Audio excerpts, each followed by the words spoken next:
अन्नदाता,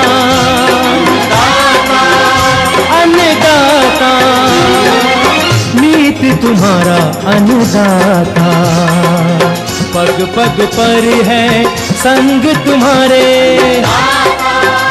अन्नदाता। लहू किसानों का बन के पसीना सींचता है धरती का सीना, मेहनत का तेरी हक दिलवाने, नई तकनीक नई खोज बताने। पशुधन को गुणवान बनाना, पौध सुरक्षा को सिखलाना, खेती के सब गुर समझाने, भारत का सरताज बनाने, आठों पहर है संग तुम्हारे अन्नदाता, अन्नदाता। नमस्कार, मैं राधा ठाकुर आप सभी दर्शकों का अन्नदाता के इस कार्यक्रम में स्वागत करती हूं। हमारे देश का किसान जन का पोषक है, वे श्रम का देवता है, अन्नदाता है, उसमें ही भारत की आत्मा निवास करती है। ऐसे ही किसान भाइयों की प्रगति के लिए हम खेतीबाड़ी से जुड़ी बहुत सी नई लाभकारी जानकारियां हर रोज सुबह लेकर आते हैं। तो चलिए कार्यक्रम शुरू करने से पहले देखते हैं क्या है आज के अन्नदाता में। पशुओं की घातक बीमारी है खुरपका, मुंहपका, करे समय पर रोकथाम। बेबी कॉर्न मक्के की खेती से कमा सकते हैं अच्छा मुनाफा।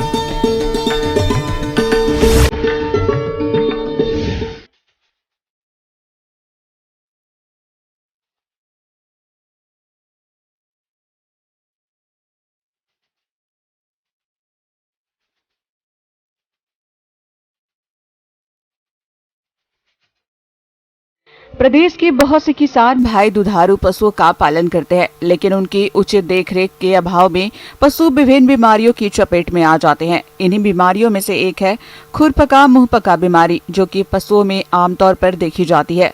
बीमारी से ग्रसित पशुओं को चलने फिरने और आहार खाने में परेशानी होती है, जिससे पशु दूध देना कम कर देता है।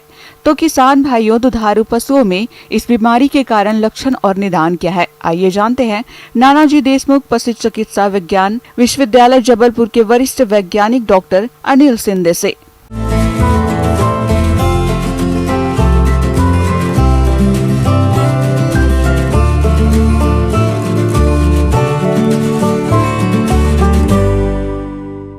आज हम बात कर रहे हैं एफएमडी यानी कि मुंह पका एवं खुर पका। हम सब जानते हैं किसान भाइयों कि हमारे पशुओं में हर बार हम देखते हैं कि गर्मियों में और ख़ास करके बारिशों में हम देखते हैं कि पशुओं में मुंह पका और खुर पका यानी कि मुंह में छाले आना या पैर के खुरियों में छाले आना, ये हम देखते हैं। बहुत से किसान भाई खेती के साथ डेयरी पशुओं का पालन करते हैं और अच्छा लाभ कमाते हैं, लेकिन कभी कभी पशुओं में एक रोग खुर पका मुंह पका रोग FMD होता है। ये एक अत्यधिक संक्रामक रोग है। ये रोग एक अत्यंत सूक्ष्म विषाणु से होता है। ये पशुओं में अत्यधिक तेजी से फैलने वाला रोग है और कुछ समय में एक झुंड या पूरे गांव के अधिकतर पशुओं को संक्रमित कर देता है। इस रोग से पशुधन उत्पादन में भारी कमी आती है, साथ ही देश से पशु उत्पादों के निर्यात पर भी प्रतिकूल प्रभाव पड़ता है। इस बीमारी से अपने देश में प्रतिवर्ष लगभग हजारों करोड़ रुपए का नुकसान होता है। एफएमडी यानी कि फूट एंड माउथ डिसीज यानी कि मुंह पका खुर पका पशुओं का सबसे घातक बीमारी मानी गई है। इसका कारण ये है, ये एक विषाणुजन्य रोग है और इसमें पशुओं के मुंह में छाले आना, पशुओं के पैरों में खुरी में छाले आ जाना, इसमें पशु कुछ खा नहीं पाते, उसको सर्दी हो जाती है। एफएमडी में खास तौर पे ये देखा जाता है कि जो बुखार है वो 104 के ऊपर चला जाता है और साथ ही साथ में अगर जब ये पैरों में छाले हो जाते हैं तो पशु इसमें ठीक से चल नहीं पाते, लंगड़ते हुए मतलब लंगड़े हो जाते हैं। इसमें पशुओं की मृत्यु तो कम होती है, लेकिन पशु का जो दूध उत्पादन है वो काफ़ी घट जाता है और पशु पतला हो जाता है। इसके उपचार के लिए हमको जो पशु का मुंह है उसको साफ करना चाहिए। दूसरे दिन बोरेक्स वगैरह ऐसी दवाई आती है, ये कर सकते हैं। पोटेशियम परमैंगनेट से हम उसका मुंह है या फिर जो पैरों में छाले आए हैं उसको साफ कर सकते हैं। और साथ ही साथ में हमको इसमें कि बुखार आता है तो हम इसको उसके अनुसार सिम्टोमेटिक दवाई जो भी मतलब उस जो लक्षण है उसके अनुसार हमको दवाई देनी पड़ती है। यहाँ पे हम एंटीबायोटिक दे देते हैं इसमें। तो निश्चित ही रूप से अगर हम उसका ध्यान रखेंगे पूरे इसका उपचार का और साथ ही साथ में मैं किसान भाई को बताना चाहूँगा, उपचार से भला है प्रतिबंध। और एफएमडी एक ऐसी बीमारी है जिसको हम पूरी तरह से रोक सकते हैं। किसान भाइयों, हम सब जानते हैं कि मुंह पका खुर पका की जो बीमारी है, इसका जो टीकाकरण है वो साल में 2 बार किया जाता है, एक मार्च अप्रैल के माह में और एक बारिश के मतलब कि जून जुलाई के माह में, यानी कि साल में 2 बार कोई भी 6 मंथ के अंतराल से हम इसके टीकाकरण कर सकते हैं। सबसे पहला जो टीका है 4 माह में किया जाता है और फिर 6 माह के अंतराल से साल में 2 बार, हर साल में 2 बार टीकाकरण इसका किया जाता है। इस रोग का उपचार अब तक संभव नहीं हो सका है, इसीलिए रोकथाम ही सबसे कारगर नियंत्रण का उपाय है। सभी पशुपालक को अब इस रोग के प्रति जागरूकता दिखाने की आवश्यकता है, तभी इस रोग का रोकथाम संभव है। पशुपालकों को अपने सभी पशुओं को प्रत्येक 6 महीने में नियमित टीकाकरण करना चाहिए। लाल दवा के घोल से पशु के मुंह और पैर को धोने के बाद मलहम लगाएं। पशु को पूर्ण आहार देना चाहिए, जिससे खनिज और विटामिन की मात्रा पूर्ण रूप से मिलती रहे और पशु जल्द स्वस्थ हो सके। जैसे हम जानते हैं कि जो मुंह पका खुर पका है एक संक्रमित बीमारी है, तो हम ध्यान रखें कि जब भी अगर आपको आसपास में किसी के यहाँ पे या अपने पशुओं को संक्रमित पशु दिखे तो तुरंत उसको स्वस्थ पशु से अलग करे या अपने पशुओं को कहीं बाहर न भेजे कि जिससे कि बाहर के पशुओं से संक्रमण अपने पशुओं में आए। तो ये सबसे अलग करना ये बहुत आवश्यक है। और साथ ही साथ में जो इसमें जो पशुओं की इम्यूनिटी है, जो रोग प्रतिरोधक शक्ति है, ये कम हो जाती है। तो हम अपने पशुओं को अच्छा आहार दे, संतुलित आहार दे, जिससे कि उनकी इम्यूनिटी बनी रहे। अगर वो पशु को मुंह में छाले हुए तो बहुत बार ऐसे होता है कि पशु खा नहीं पाता है, तो उस समय हमको ध्यान देना चाहिए कि हम पशु को कुछ लिक्विड डाइट, पतला डाइट हो कि जो कि उसके मुंह को चुभे ना, इस प्रकार हम उसको चारा दे सकते हैं। जैसे कि हरा चारा है जिसमें कि पशुओं को खाने में ज़्यादा दिक्कत नहीं होगी, सूखे चारे में दिक्कत होगी, तो दलिया प्रकार का जो चारा है हम पशुओं को दे सकते हैं और उसकी जो रोग प्रतिरोधक शक्ति है वो बढ़ा सकते हैं, जिससे कि उसमें पशुओं को दिक्कत कम होगी और हमारा उत्पादन बना रहेगा। और साथ ही साथ में जो पशुओं के पैरों में जो छाले हुए हैं उसको भी हम ड्रेसिंग करते रहे, तो निश्चित ही रूप से पशु जल्दी से जल्दी इससे ठीक होके हम पशुओं का जो उत्पादन है ले सकते हैं। किसान भाइयों, अभी तक आपने खेती से जुड़ी हुई कुछ उपयोगी जानकारियां देखी। अब लेते हैं एक छोटा सा ब्रेक और जल्द ही लौटेंगे और कार्यक्रम में आगे भी है खेतीबाड़ी से जुड़ी महत्वपूर्ण जानकारियां, तो बने रहिए हमारे साथ।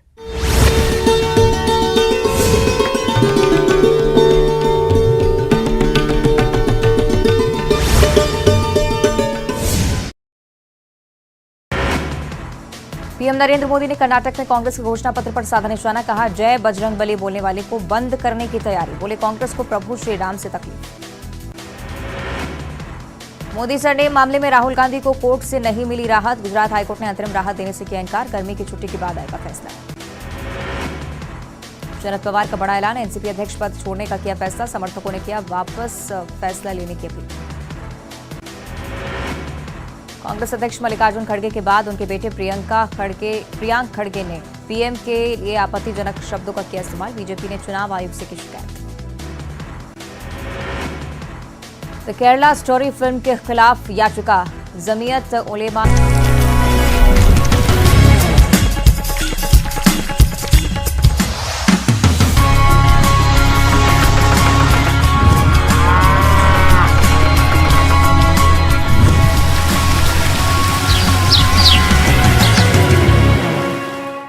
ब्रेक के बाद आप सभी दर्शकों का अन्नदाता में स्वागत है। तो चलिए अब रुख करते हैं अगली कड़ी की ओर।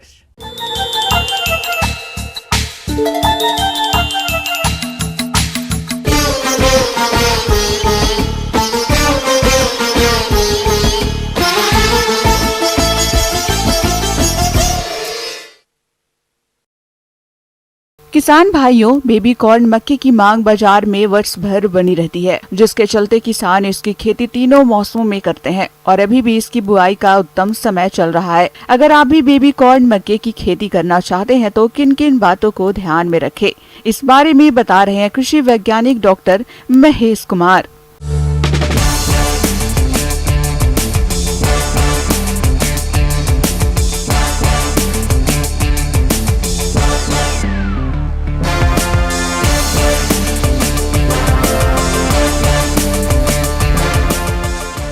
बात करते हैं बेबी कॉर्न की खेती के बारे में। जैसा कि आप लोग देख रहे हैं, जो हमारी रबी की फसलें हैं, जैसे मुख्य रूप से गेहूं है, दलहनी फसलें हैं, रबी की मसूर है, चना है, इन सब की कटाई हो चुकी है। बेबी कॉर्न मक्का की एक प्रजाति है जिसमें नंबर ऑफ कॉप्स, जो नंबर ऑफ बेबी कॉप्स हैं, जो भुट्टे निकलते हैं, उनकी संख्या ज़्यादा हो जाती है। एक पौधे में सामान्यतः 3 से 4 भुट्टे आ जाते हैं। जब ये कॉब यानी भुट्टे शिशुआवस्था में होते हैं, इसमें जब रेशा निकलने लगता है, इनमें बालियों में, कॉब में रेशा निकलने लगे, रेशा निकलने के 24 घंटे के अंदर अर्थात परागण क्रिया होने से ठीक पहले हम कॉब को तोड़ लेते हैं।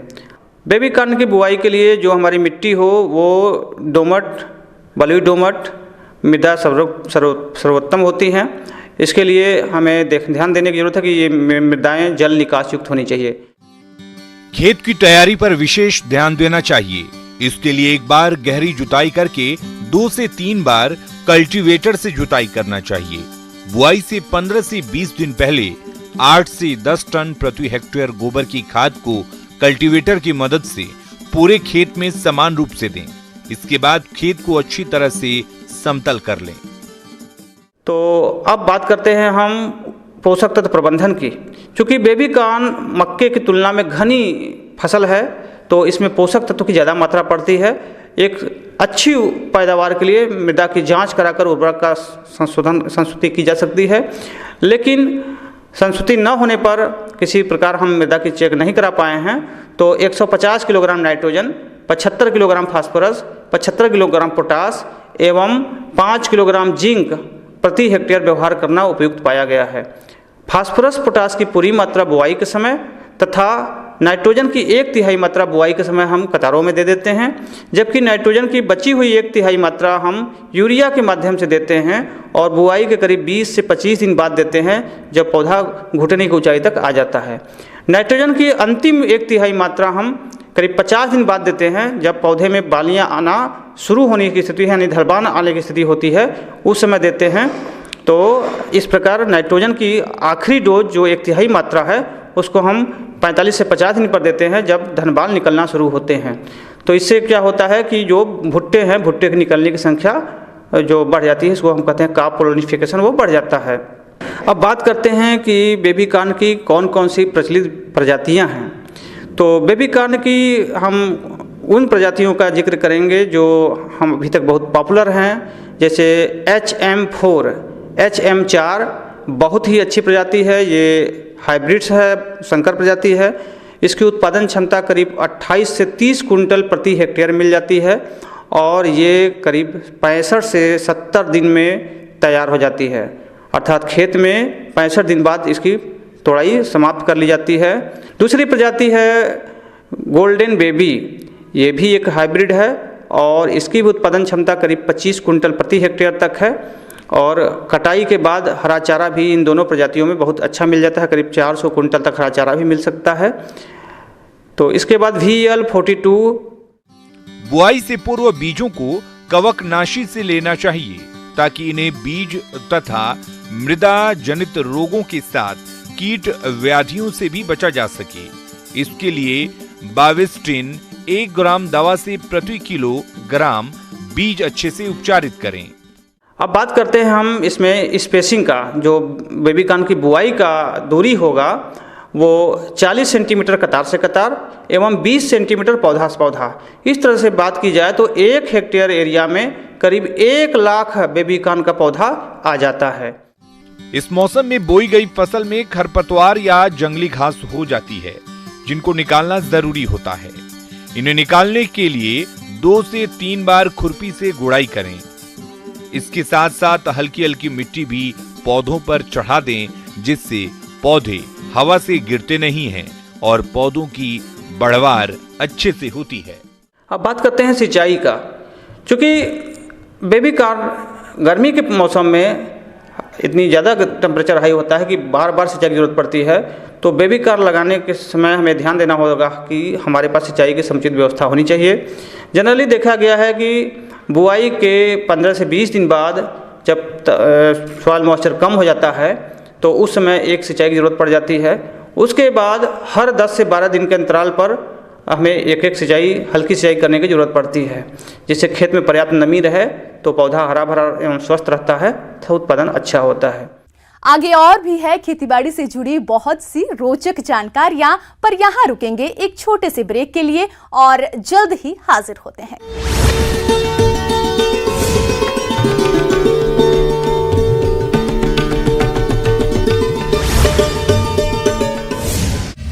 ये नया इंडिया।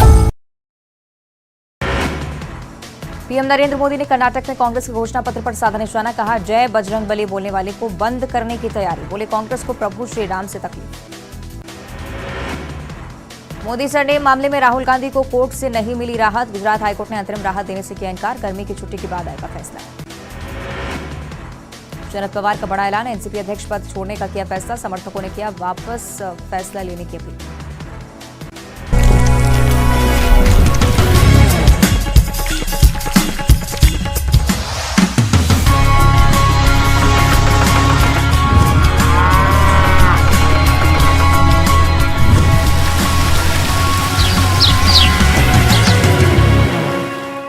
ब्रेक के बाद एक बार फिर से आप सभी दर्शकों का अन्नदाता कार्यक्रम में स्वागत है। बढ़ते हैं अगली प्रस्तुति की ओर।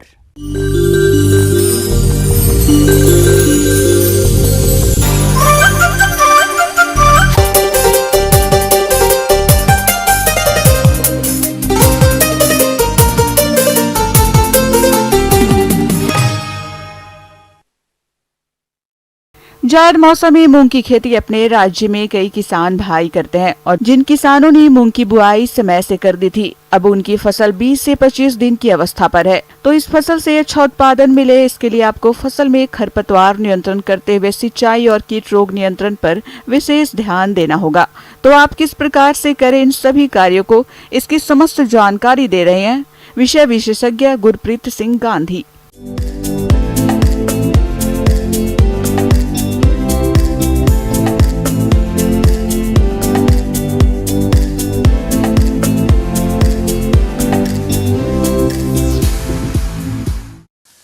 जैसा कि आप सभी जानते हैं, अभी का जो समय है वो जायद फसल लेने का समय है। तो हम बात कर लेते हैं अपने राज्य, अपने ज़िले की जो प्रमुख फसल है इस मौसम की, तो वो है मूंग। तो जिन किसान भाइयों ने मूंग की फसल के लिए खेती कर रहे हैं, तो कहीं कहीं पर जो फसल है वो 15 से 20 दिन की, कहीं पर 25 से 30 दिन की भी हो चुकी है। तो ये जो समय है किसान भाइयों, ये बहुत ही क्रांतिक अवस्था होता है बढ़वार के लिए और अच्छे उत्पादन के लिए। किसान भाइयों, मूंग की फसल के साथ साथ कुछ खरपतवार भी उग जाते हैं, जो कि फसल के साथ साथ खाद, उर्वरकों, हवा, पानी तथा प्रकाश के लिए प्रतिस्पर्धा करते हैं, जिससे मूंग की फसल का सही विकास नहीं हो पाता है और उत्पादन में कमी आ जाती है। इसलिए आप अपनी फसल को खरपतवारों से मुक्त रखें। तो सबसे पहले हम बात कर लेते हैं खरपतवार प्रबंधन की। जैसा कि आप सभी को विदित है कि किसी भी फसल का अगर अच्छा उत्पादन प्राप्त करना है, तो फसल को खरपतवार से मुक्त रखना जो है अति आवश्यक है, क्योंकि ये जो खरपतवार है वो पोषण के लिए, जल के लिए और पानी के लिए, जल के लिए और पोषण के लिए, वायु के लिए और प्रकाश संश्लेषण के लिए जो है मुख्य फसलों से प्रतिस्पर्धा करने लगते हैं। साथ ही साथ ये कीट व्याधियों के आश्रय स्थल का भी काम करते हैं। तो किसान भाइयों, मैं आपको बता देना चाहूँगा कि एक जो है प्रथम आपकी निंदाई गोड़ाई 15 से 20 दिन के अंतराल में, और दूसरी बार जो है आप 25 से 35 दिन के अंतराल में आप अच्छे से निंदाई गोड़ाई कर लें। किसी भी फसल की वृद्धि व विकास में सिंचाई का अहम योगदान होता है, इसलिए आप मूंग की फसल में सिंचाई का विशेष ध्यान रखें और खेत की मिट्टी के प्रकार को ध्यान में रखते हुए फसल की जरूरत के हिसाब से ही सिंचाई करें। बात कर लेते हैं हम ग्रीष्मकालीन मूंग में जल प्रबंधन की।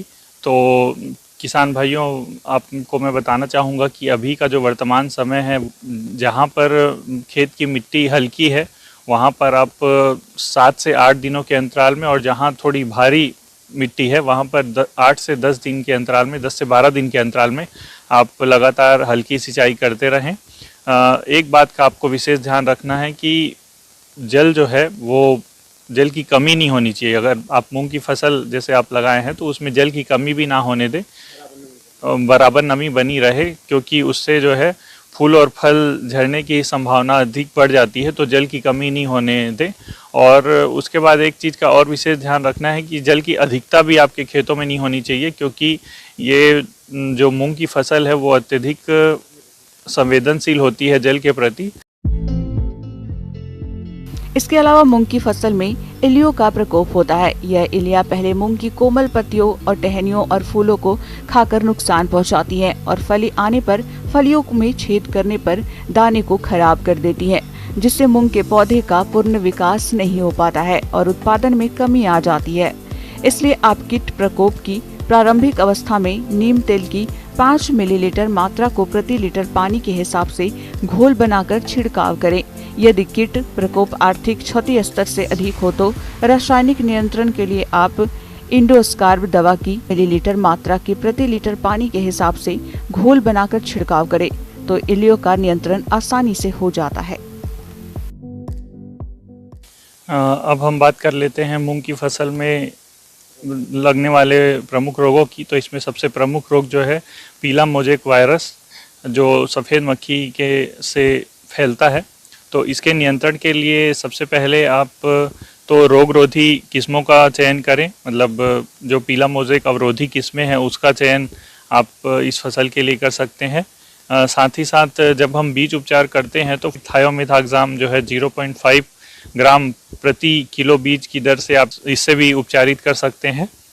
और इसके साथ ही साथ फसल चक्र, मतलब लगातार एक ही खेत में आप मूंग की फसल ना लें, बदल बदल के क्रॉप लें, जिससे जो है रोग कारक जो हैं वो कम हो जाते हैं। जिस पौधे में इसका मतलब प्रकोप हो गया हो, ये रोग लग गया हो, उसको खेत से उखाड़कर दूर कहीं ले जाकर 1 मीटर गड्ढा खोदकर उसमें गड़ा दें। और इसके साथ ही साथ अगर रोग ज़्यादा हो गया है, मतलब अधिक फैल गया है, तो आप कीटनाशकों का प्रयोग भी अपने खेतों में कर सकते हैं। इसके लिए इमिडाक्लोप्रिड 1 ml प्रति लीटर की दर से आप घोल बनाकर इसका छिड़काव कर सकते हैं, या थायोमेथाक्साम 0.5 ग्राम प्रति लीटर पानी के साथ घोल बनाकर आप इसका भी छिड़काव कर सकते हैं। तो ये थी किसान भाइयों मेरे द्वारा बताई गई छोटी छोटी जानकारियाँ, जिसको अगर आप ध्यान में रखेंगे तो आप मूंग का अधिक से अधिक उत्पादन प्राप्त कर सकते हैं। धन्यवाद।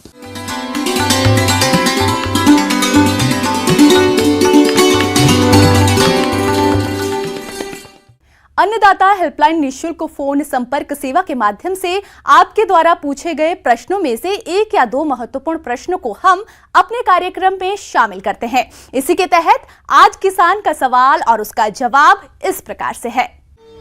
आज की अन्नदाता हेल्पलाइन में हमने जिस प्रश्न को शामिल किया है उसे पूछा है ग्राम मोहाना, जिला बिलासपुर के महेश कुमार ने। आपने पॉली हाउस में रंगीन शिमला मिर्च की खेती के बारे में जानकारी चाहिए है, तो इसके लिए देखिए कार्यक्रम का यह अंश।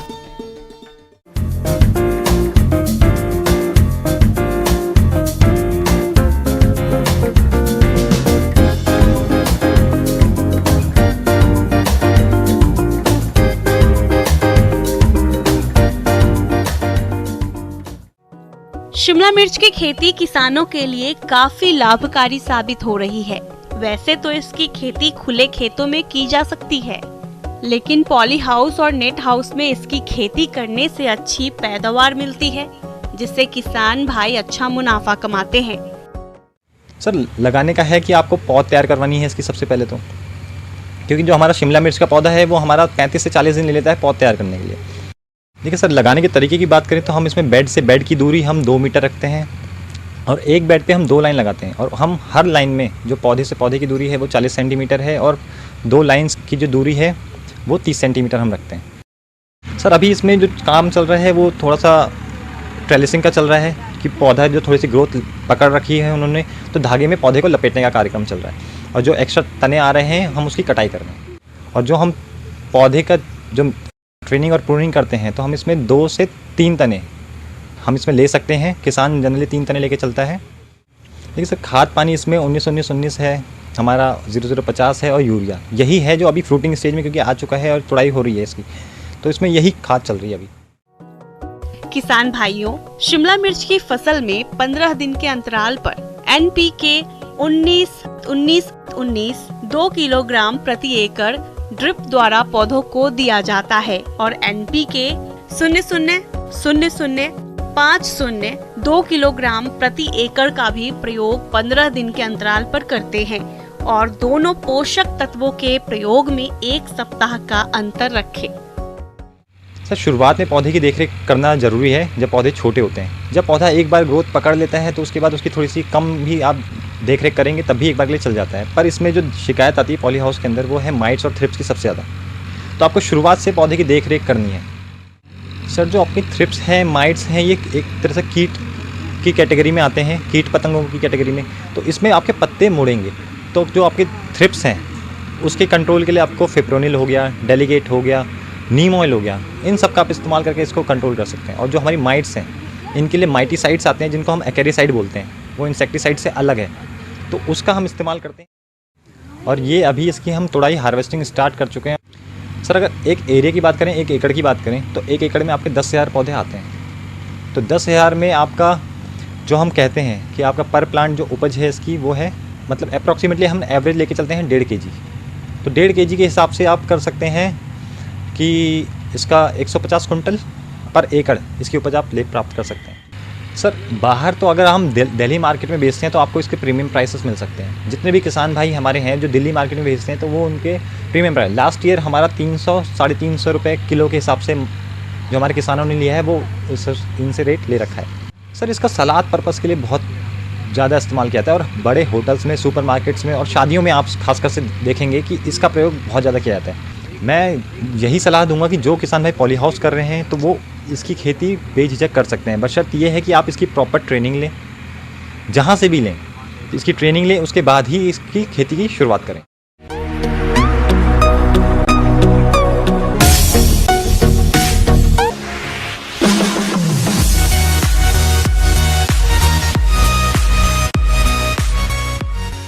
आइए अब नजर डालते हैं राज्य के कुछ चुनी हुई मंडियों के प्रमुख फसलों के बाजार भाव पर।